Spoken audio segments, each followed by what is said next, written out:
Kita bersyukur Bapak Ibu sekalian, kita bisa kembali untuk beribadah di gereja.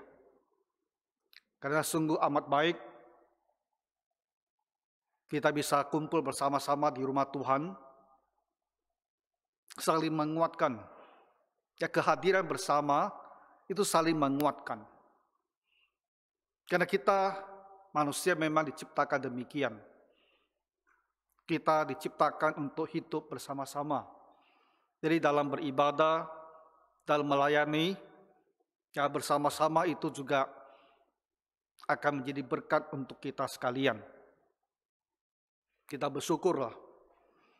Ya tahun baru, akhir tahun lalu, dan tahun baru ini, ya 1 bulan kita lalui dan kondisi pandemi ya masih tetap terkendali dan baik, ya walaupun seminggu terakhir angkanya ada sedikit meningkat, tapi itu masih jauh dari kekhawatiran kita, ya seperti di bulan Juni Juli yang lalu.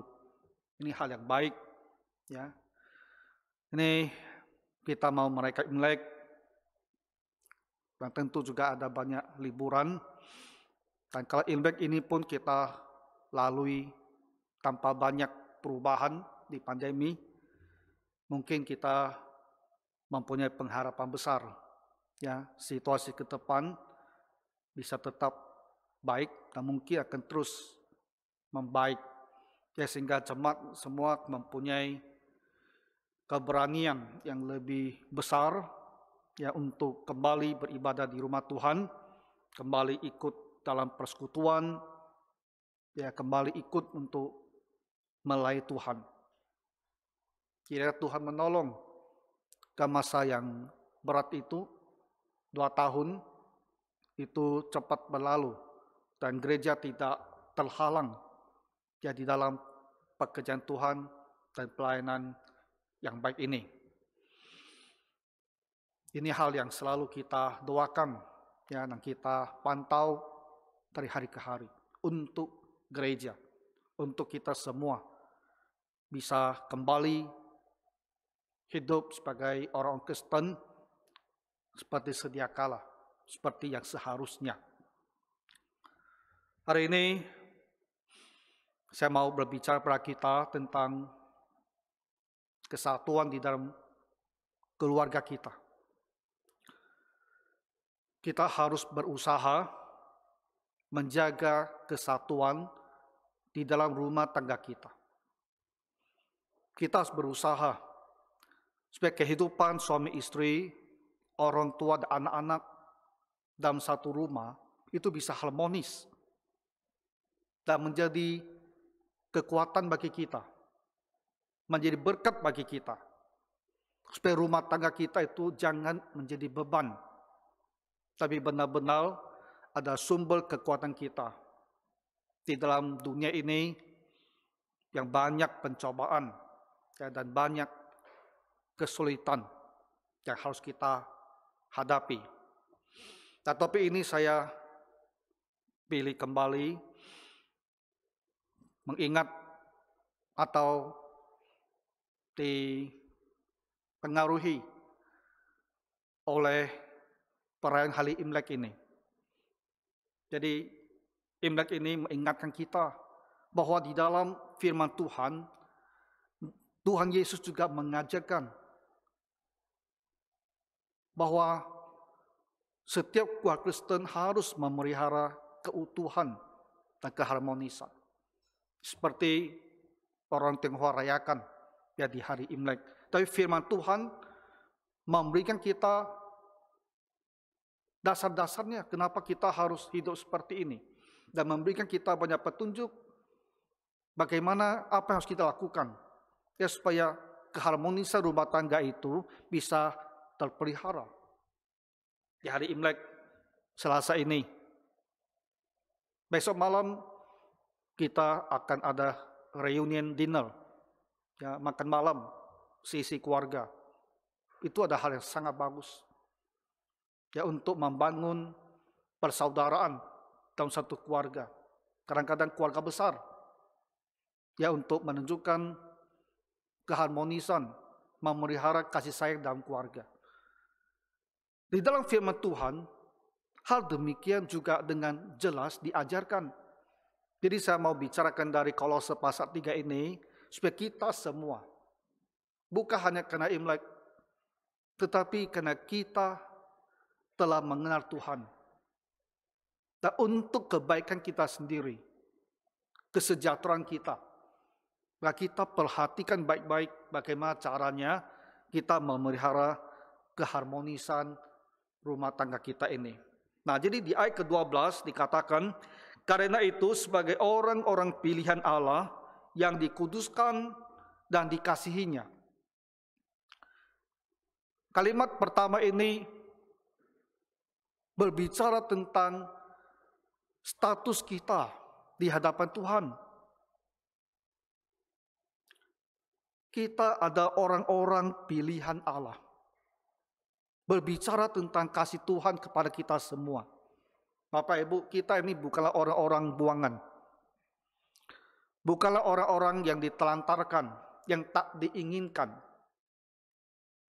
Tuhan memilih kita. Kita setiap orang yang telah percaya kepadanya, kita ada orang yang Tuhan pilih sendiri menjadi umatnya. Jadi kita harus selalu berkata kepada diri sendiri. Ya. Memang saya ini bukan orang yang sempurna.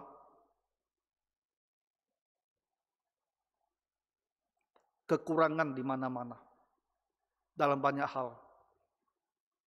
Tapi saya telah menerima anugerah Tuhan. Saya ada orang yang telah Tuhan pilih. Dan saya ini adalah anak Tuhan. Anak Allah. Orang-orang pilihan yang dikuduskan dan dikasihinya. Kita ini orang telah dikuduskan. Telah dipisahkan khusus menjadi milik Tuhan. Itu arti kudus di sini. Jadi kita bukan lagi kumpulan dari orang ramai.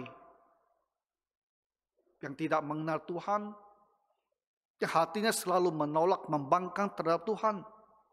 Kita bukan lagi di kelompoknya seperti ini. Kita telah dipilih dan dikuduskan, dipisahkan dari dunia ini menjadi umat Tuhan. Dan kenapa kita dipilih sedemikian? Karena Tuhan memilih untuk mengasihi kita.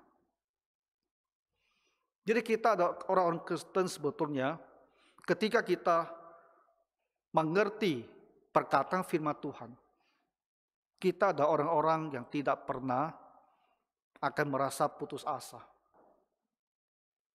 Dan merasa kita ada orang yang tak diinginkan oleh siapapun oleh dunia ini. Bukan. Kita ada orang yang dikuduskan oleh Allah dan dikasihi oleh Tuhan Allah.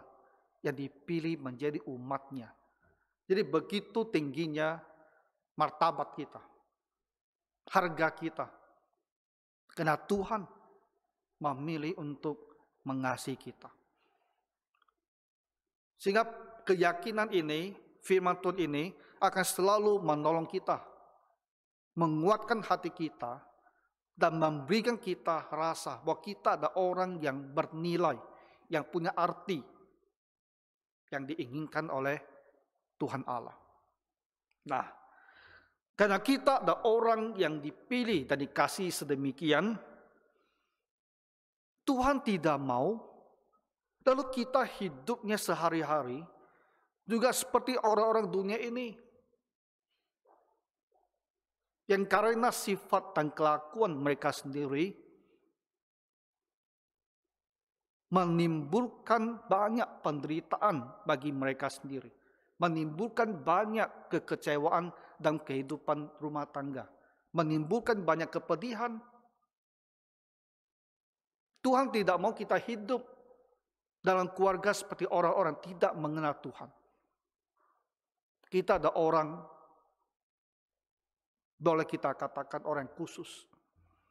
Jadi ada cara hidup yang lebih baik yang bisa kita ikuti.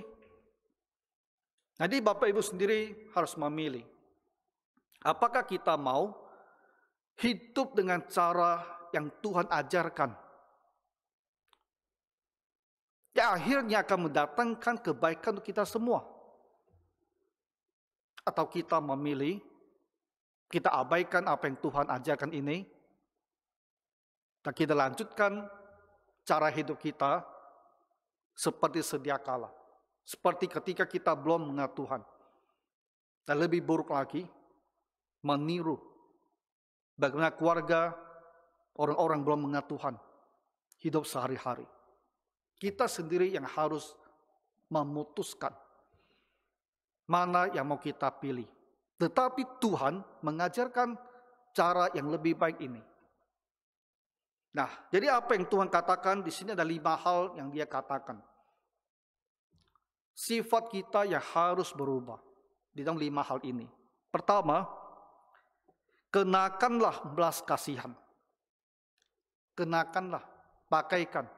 Artinya, biarlah belas kasihan ini menjadi sifat kita. Kita selalu ingat, sebuah keluarga, hubungan suami dan istri, orang tua dan anak. Sebuah keluarga dengan orang yang berbeda-beda,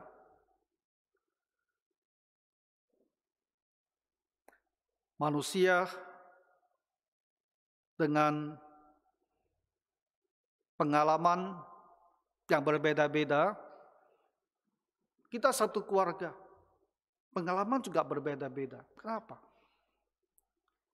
Karena kita punya masa kecil berbeda. Pendidikan kita berbeda. Apa yang kita alami berbeda. Apa yang kita baca berbeda. Persahabatan teman-teman kita berbeda. Apa yang kita dengarkan itu juga berbeda. Apa yang kita nonton juga berbeda. Perbedaan kadang bisa besar, kadang bisa tipis. Tapi beda.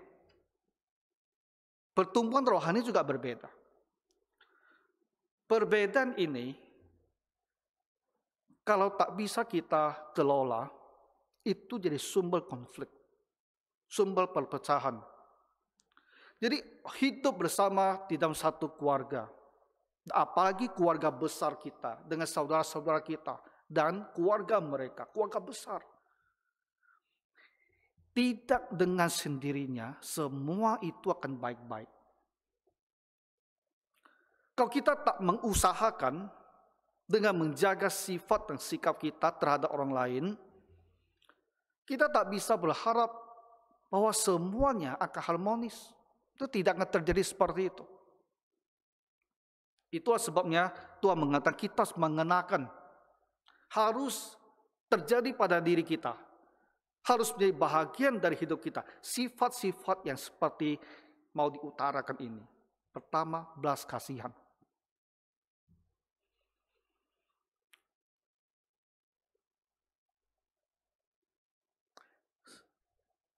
Selalu ada orang yang lemah. Mungkin tak ada kesalahan dalam dia, tapi ada kelemahannya, kekurangan dia. Ada juga kesalahan-kesalahan. Jadi kita dalam satu keluarga, bagaimana mau bersikap dengan suami atau istri atau anak atau orang tua kita yang punya kelemahan dan yang melakukan kesalahan itu. Ini adalah situasi yang nyata. Itu terjadi. Selalu terjadi. Kita mau bersikap lalu membenci mereka. Boleh juga.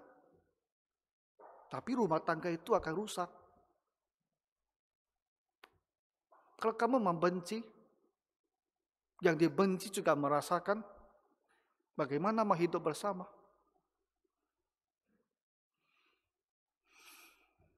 Yang lemah, mungkin tak ada dosa di situ. Tapi karena lemah, kamu pandang hina dia, pandang rendah dia. Bagaimana mau hidup bersama? Kalau dia merasakan kamu memandang rendah dia.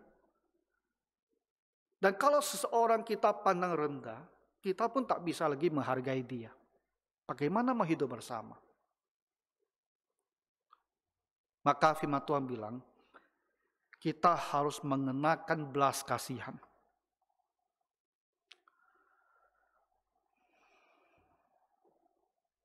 Kelemahan memang bukan hal yang baik.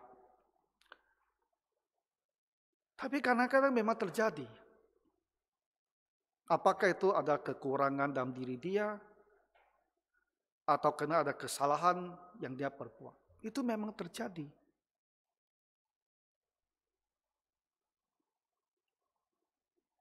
Kalau dia punya kekurangan, ya memang begitu kekurangan dia. Katakanlah dia tak bisa ngomong dengan jelas. Kan ada orang yang bisa ngomong jelas. Kita mau bagaimana dengan dia? Tak bisa ngomong dengan jelas. Dan kita harus berulang kali tanya apa maksud kamu. Kan kadang-kadang kita bisa merasa jengkel. Kenapa begitu sulit berbicara? Tapi itu kekurangan dia, kita mau bagaimana? Dan kalau dia berbuat dosa, berbuat kesalahan, jatuh ke dalam dosa. Memang salah. Tapi terjadi.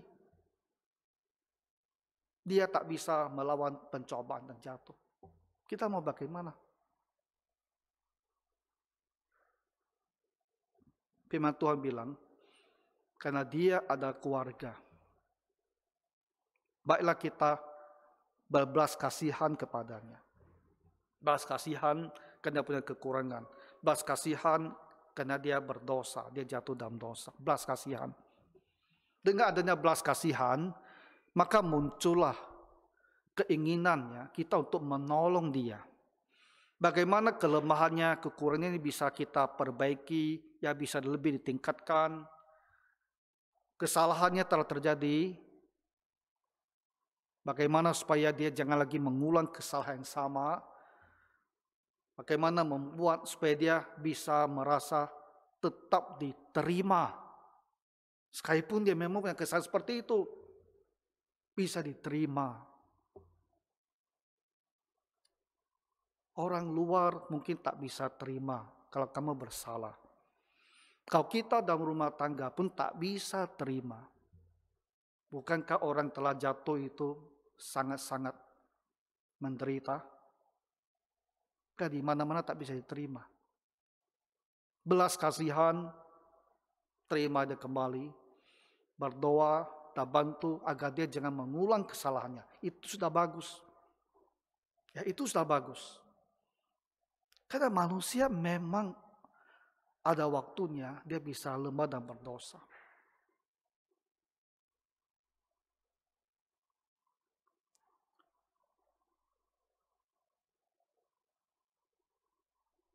Kemarin saya baca di kitab Pengkhotbah. Ada satu ayat ya. Yang berbicara tentang manusia. Bisa berbuat segala kebaikan. Tapi karena satu kesalahan, reputasinya langsung hilang. Langsung rusak. Sangat-sangat menyedihkan. Satu kesalahan, nama baik yang dibangun bertahun-tahun itu langsung rusak. Memang begitu. Tapi ketika reputasi itu rusak, yang mengalami juga sangat menderita, mungkin dia sangat berharap kalau kesalahan itu tak pernah dia lakukan dan tak pernah terjadi, dan nama baiknya bisa tetap baik. Tapi sudah terjadi, mau bagaimana? Maka yang dia harapkan sekali adalah dia tetap bisa dihargai. Walaupun sudah ada nodanya, tetap bisa dihargai, diterima. Nah, sikap kita bisa menerima kondisi demikian, itu karena ada belas kasihan.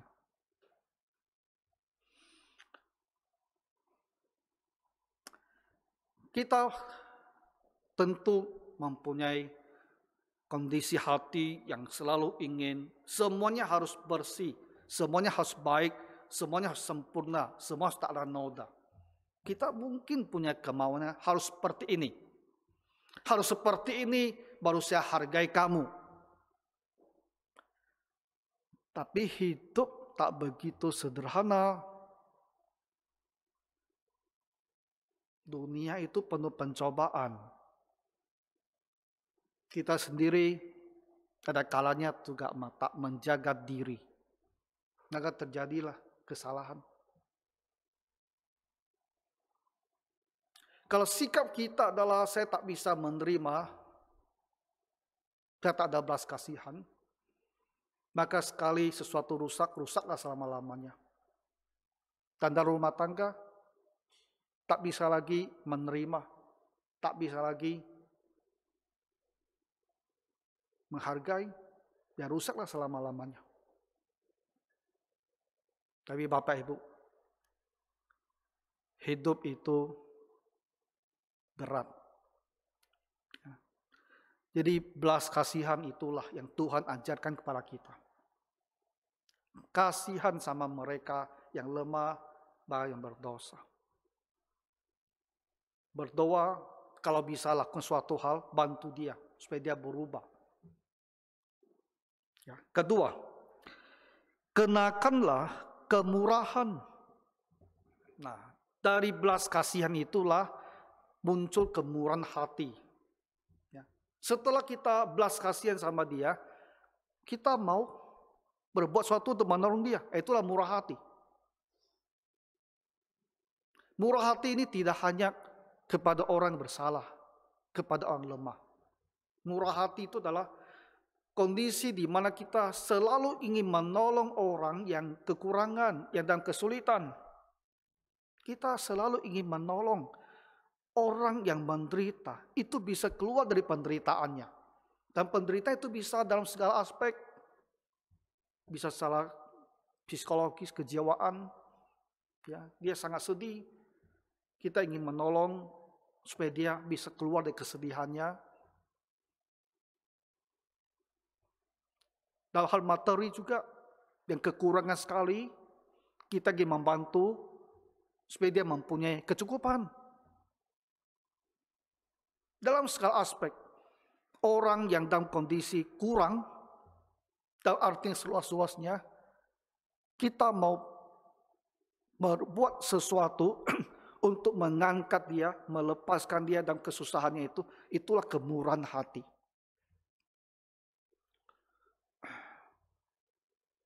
Di surga, semua orang sempurna. Tak ada orang berkekurangan. Tapi di dunia, banyak yang berkekurangan. Kadang-kadang kita ini tak begitu waspada. Diri kita tak begitu bermurah hati. Saya juga demikian, dan saya menyesal. Kemarin waktu saya pergi beli obat di apotek Budi Falma, waktu saya keluar, tiba-tiba ada seorang nenek Chinese pakai masker. Dia panggil saya waktu saya buka pintu. Perkataan pertama dia yang membuat saya langsung kurang senang. Masih kenal saya? Kok caranya begitu? Saya pikir. Karena saya lihat pakai masker. Dan nenek ini saya perkirakan setidaknya ada di usia 70. Saya tak merasa ada yang mengenal orang ini. Tapi mungkin salah juga. Karena kita udah hidup 50 tahun nih. Lebih. 50 lebih tahun. Ya bisa saja di mana, di suatu tempat, suatu waktu dulu. Kita udah mengenal orang.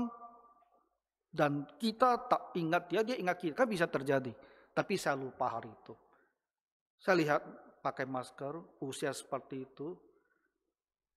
Orang Chinese. Minta bantu.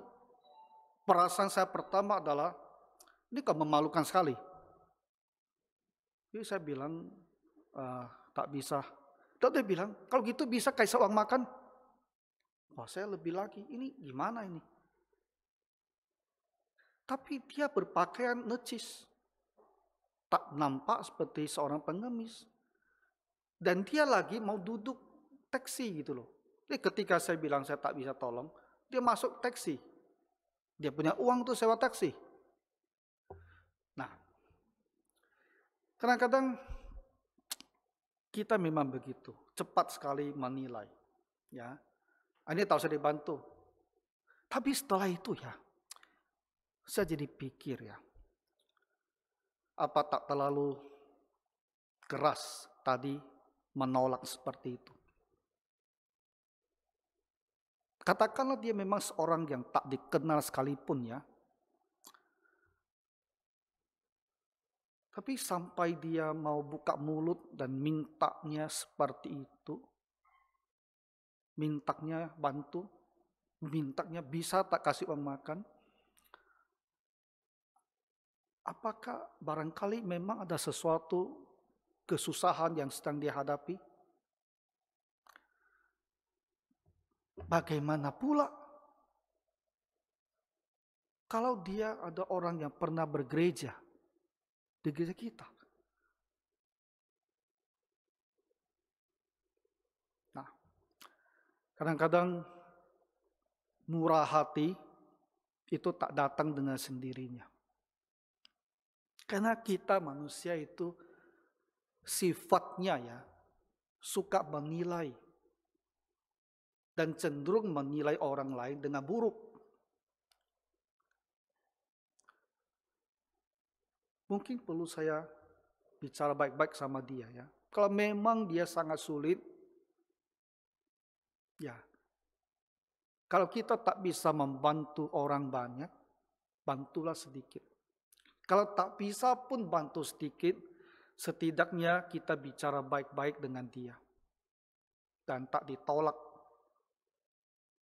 dengan langsung seperti itu. Karena itu sangat menyakitkan hati saya rasa.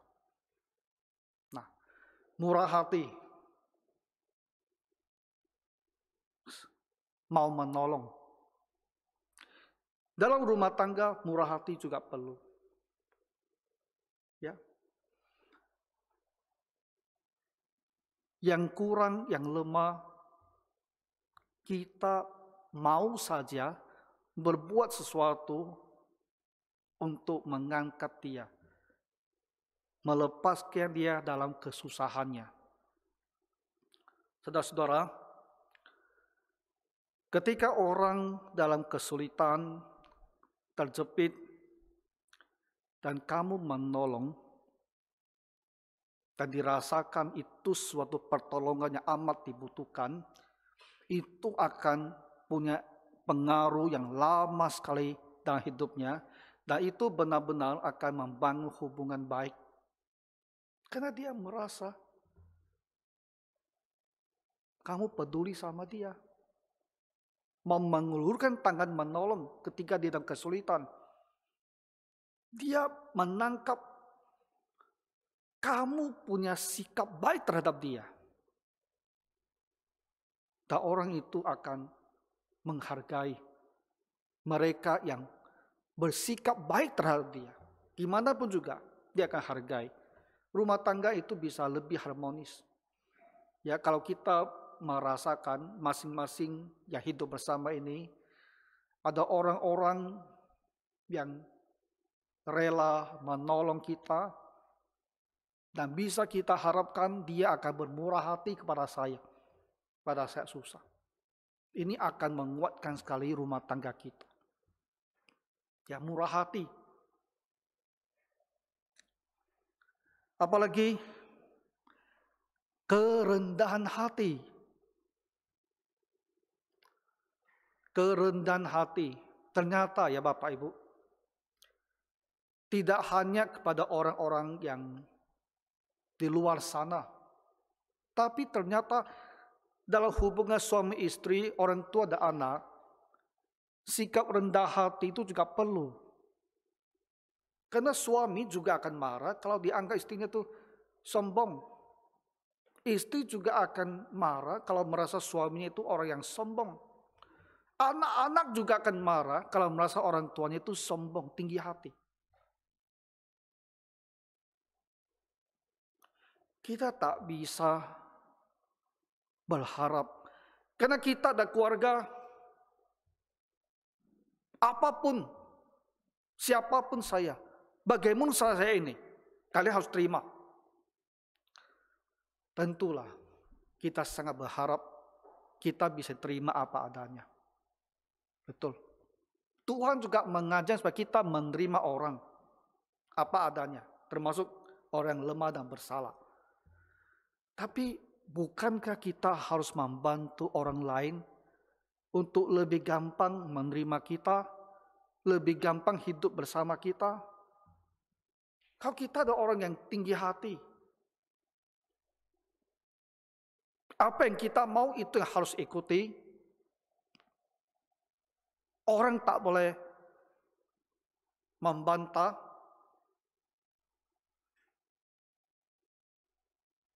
Kita akan membuat seisi keluarga bersusah payah untuk hidup bersama kamu. Dan mereka akan mengingat firman Tuhan untuk mengasihi kamu apa adanya. Dan berjuang keras untuk mengasihi kamu. Kadang-kadang mereka tak mampu. Bentrok besar-besaran. Kalau mereka mampu pun, mereka itu harus dengan bersusah payah. Dan merasakan hidup dengan kamu itu capek sekali.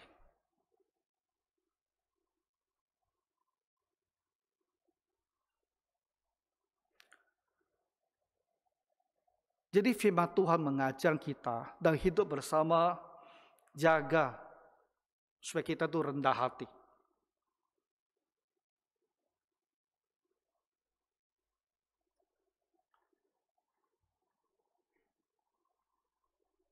Jangan memaksakan diri, memaksakan kehendak sendiri.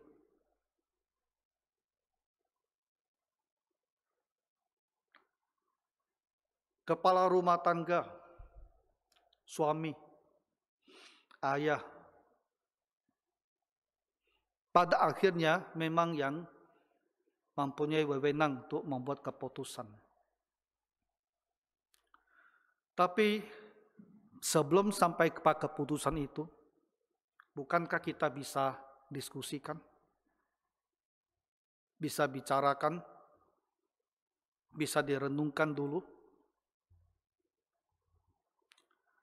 Kalaupun nanti keputusan diambil tidak sesuai dengan diinginkan oleh pihak lain, setidaknya tidak dirasakan bahwa keputusan itu begitu menghantam.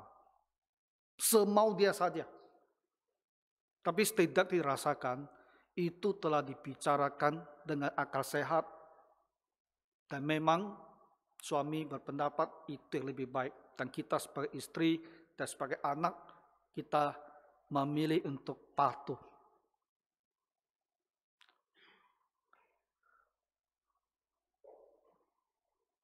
Dalam keluarga, kalau kita selalu mau menunjukkan kepada yang lain bahwa saya ini lebih baik daripada kamu, saya lebih pintar dari kamu, saya lebih kaya dari kamu, saya lebih bertalenta dari kamu, saya lebih disukai orang daripada kamu, antar saudara itu pun jadi masalah. Kadang-kadang antar suami istri itu pun jadi masalah. Kalau suami istri tunjukkan sikap, saya lebih pandai berdagang daripada kamu, suaminya. Itu masalah besar, Bapak Ibu. Kamu jangan berpikir suami saya sangat bahagia punya istri yang pandai berdagang. Jangan mau pikir seperti itu. Lalu kamu tunjukkan di depan dia, gerak-gerik kamu menunjukkan bahwa kamu lebih hebat berdagang daripada dia. Kamu jangan berpikir suami kamu itu bahagia. Tak ada yang akan bahagia. Laki-laki ditakdirkan untuk memimpin. Kalau tak mampu memimpin, dia tertekan. Kamu percaya saya saja. Ya. Jadi kalaupun ya, kita memang lebih pandai dari suami kita. Harus ingat, firman Tuhan bilang, kamu adalah penolong dari suamimu. Kamu lebih mampu, lebih pandai. Itu supaya kamu bisa menolong suami kamu. Supaya dia bagus, dia berhasil. Dan jangan tunjukkan kepada dia bahwa kamu lebih hebat dari dia. Jangan. Tak akan membuat baik rumah tangga kamu itu. Jadi suami istri pun kalau ada dirasakannya tinggi hati, ada pihak yang dirasakan itu sifatnya sombong, itu akan memicu keretakan hubungan baik.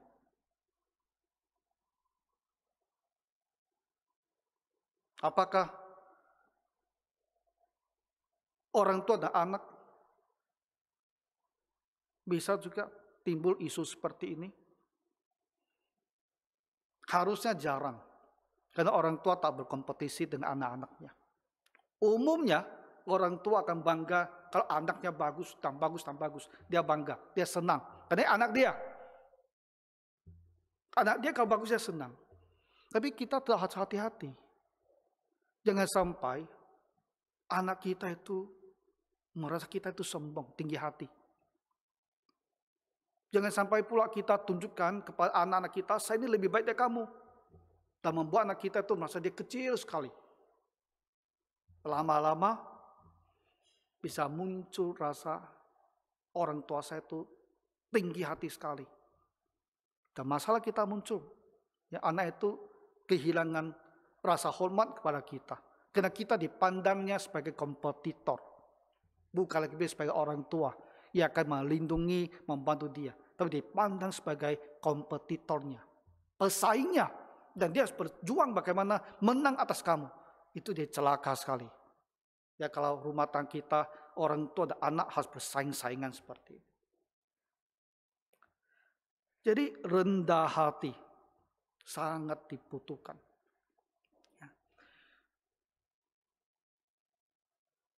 Seisi rumah, kalau semua sama-sama rendah hati, rumah tangga itu akan sangat tenang.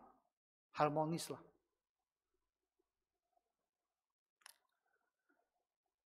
Kita sebagai orang tua harus berusaha menjaga agar anak kita jangan mereka saling bersaing. Ya mereka jangan tunjukkan kesombongan terhadap yang lainnya. Mereka harus belajar saling rendah hati. Kalaupun memang ada yang punya kelebihan, itu cukup diketahui sendiri. Tak usah tunjukkan kepada saudara-saudaranya. Ingat kan kisah Yusuf? 12 bersaudara itu. Ketika Yusuf bahkan dengan lugu, tak bermaksud jahat, menceritakan dengan mimpinya yang mempunyai makna, dia lebih ditinggikan daripada saudara-saudaranya, mereka membenci dia. Antar saudara. Apalagi kelemah lembutan. Bersikap lembut, lemah lembut terhadap satu sama lain.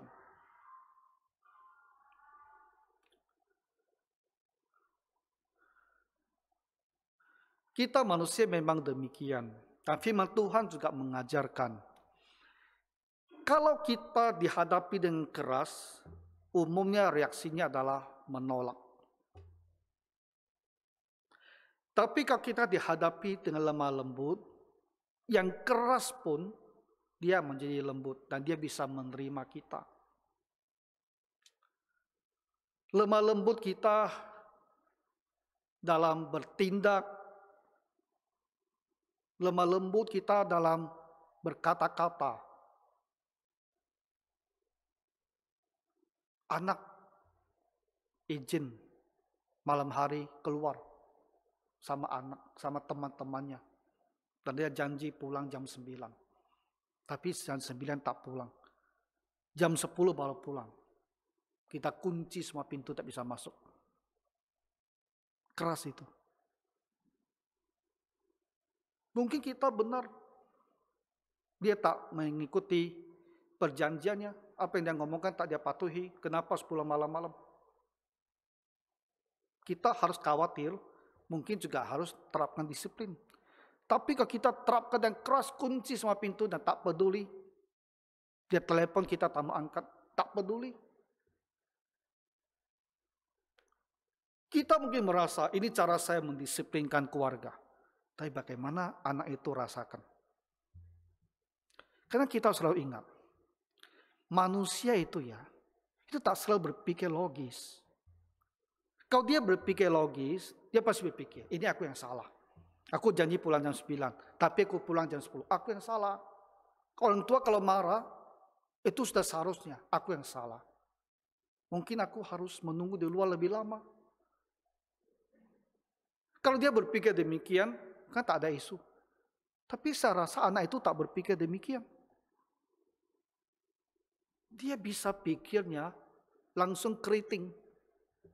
Keriting artinya apa? Langsung salah. Dia langsung pikir, mama saya ini benci kali sama saya.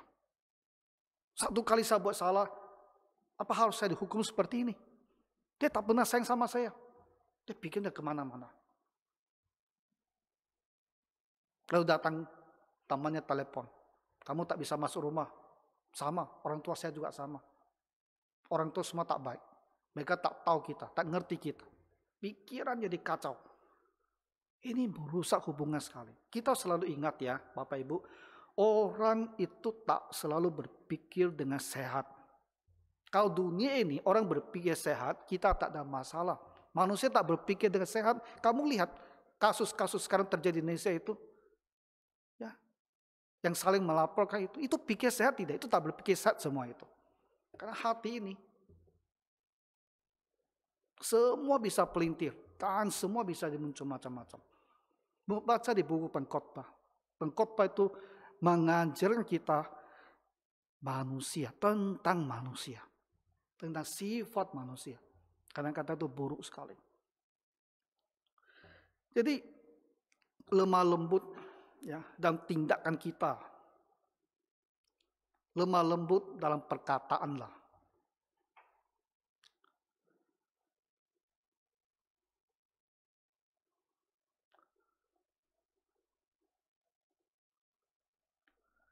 Makin lama kita hidup, harusnya kita makin belajar bahwa jaga cara kita berkata-kata terhadap orang lain. Karena kata-kata itu ternyata bisa sangat menusuk perasaan.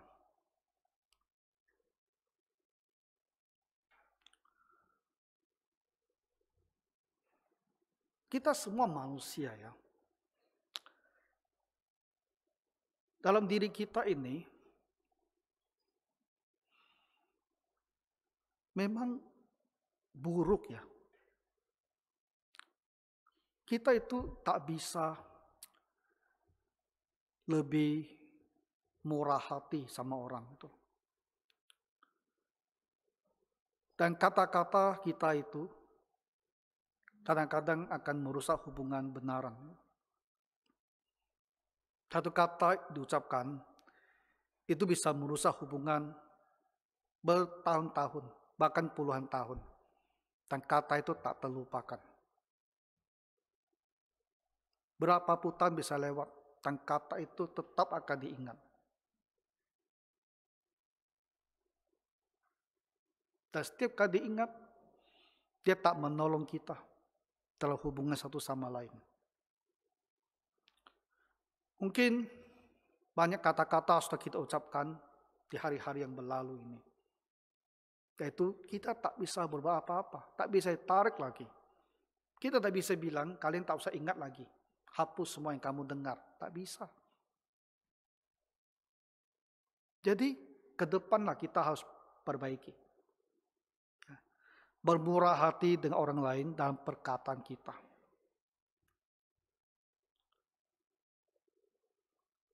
Kita membangun rumah tangga yang harmonis. Maka kata-kata itu harus kita jaga sekali. Tak usah ucapkan kata-kata yang menimbulkan keresahan. Ya. Dan putus asa. Kelemah lembutan ya dalam sikap kita, dalam perkataan kita, dalam rumah tangga. Kemudian dikatakan lagi kesabaran. Nah, kenapa kesabaran ini penting? Karena orang yang punya kekurangan Dia tidak berubah hanya karena kita mau dia berubah.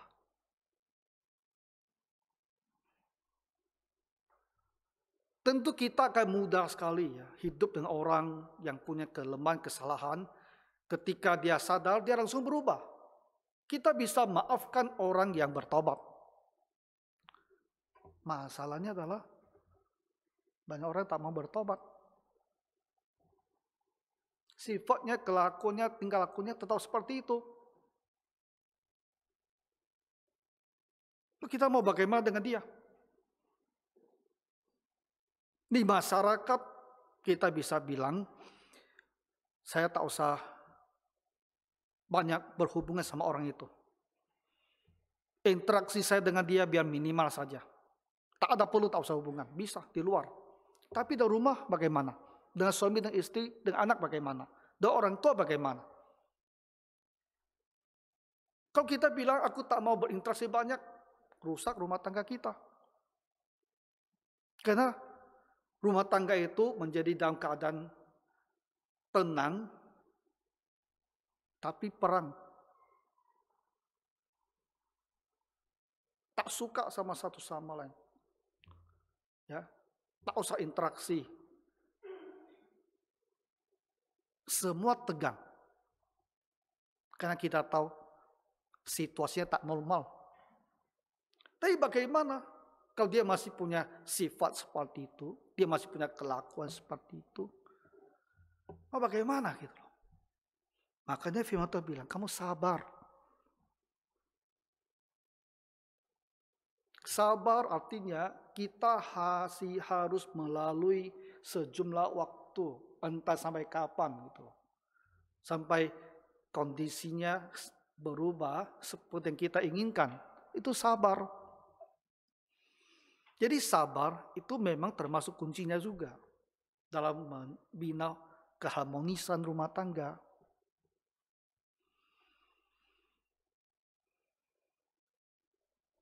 Jadi ingatlah kita kepada ikrar perkawinan kita. For better, for worse. Ya kan? For better, for worse. Untuk lebih baik, untuk lebih buruk. Termasuk for worse. Termasuk untuk lebih buruk.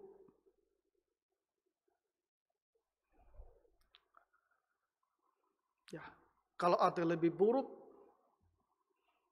maka kita hanya punya pilihan bersabar sambil berdoa, sambil berusaha apa yang bisa saya lakukan untuk bantu dia berubah.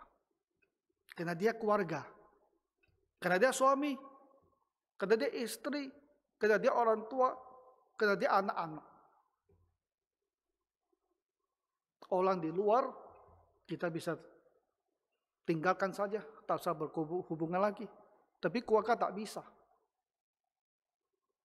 Jadi ketika tak banyak yang bisa kita lakukan selain doa, kita memang harus belajar untuk bersabar.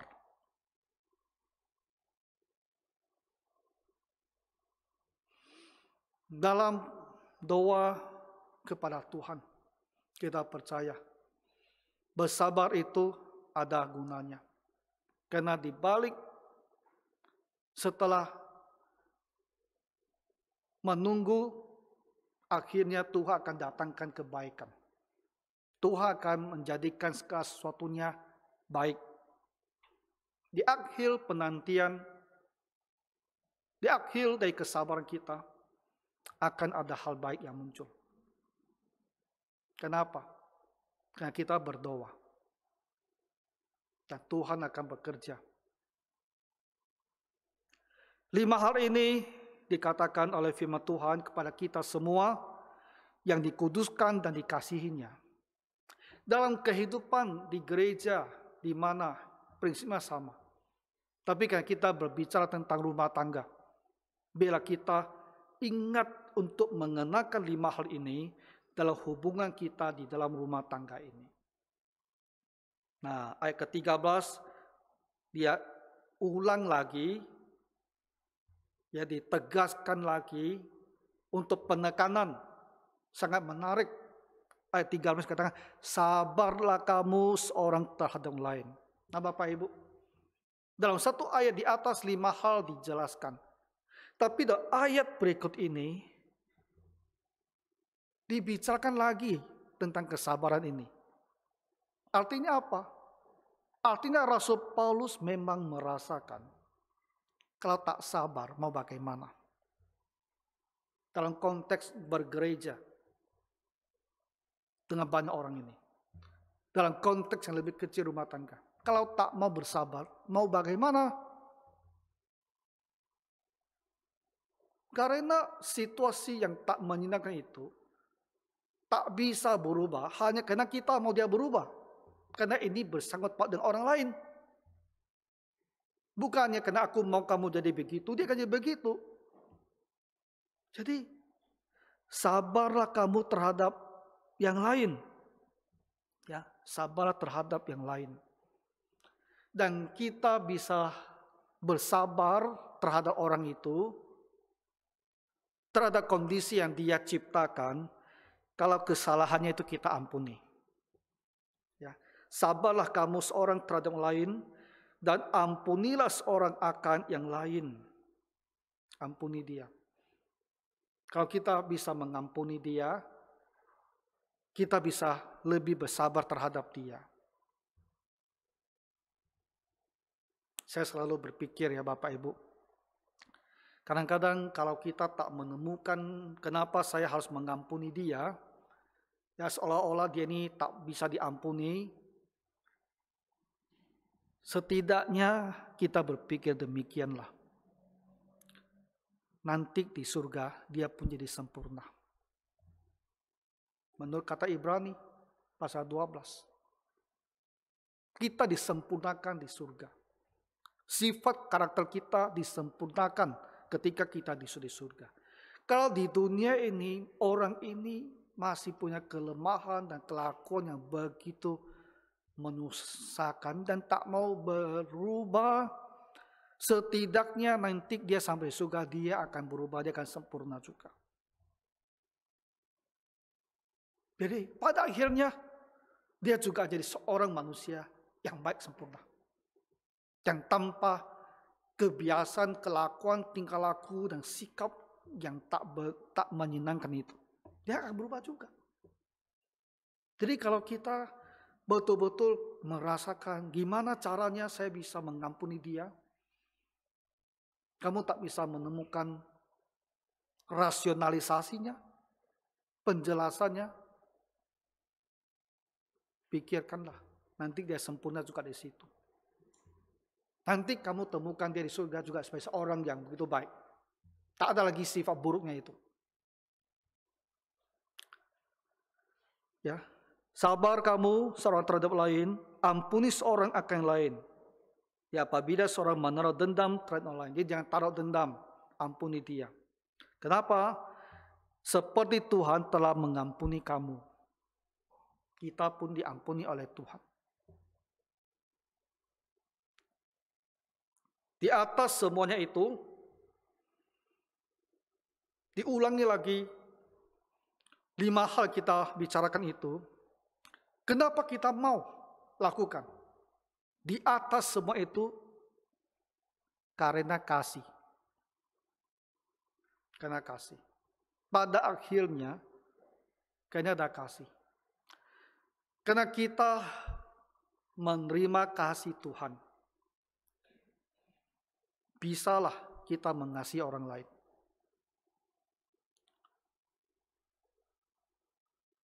Seorang yang tak mempunyai kasih apapun dalam hidupnya, yang merasa tidak ada yang mengasihi sama sekali dalam hidupnya, mungkin dia begitu tawar hati, dan dia tak bisa mengasihi orang lain. Tapi kita bukan orang demikian. Kita dikasihi oleh Tuhan. Dikasih di dunia ini, dikasih di dunia akan datang. Jadi ketika hati kita dilimpahi dengan kasih sayang Tuhan, maka turunlah ke dalam diri kita juga kasih kepada orang lain. Dan kasih inilah pengikat yang mempersatukan. Jadi sebuah rumah tangga itu bisa bersatu karena kasih. Kasih yang menimbulkan sifat-sifat yang baik dalam diri kita. Dan ketika kasih mempersatukan, kesatuan itu sempurna. Kita bisa berharap kehidupan keluarga kita selalu harmonis sampai akhir hidup kita.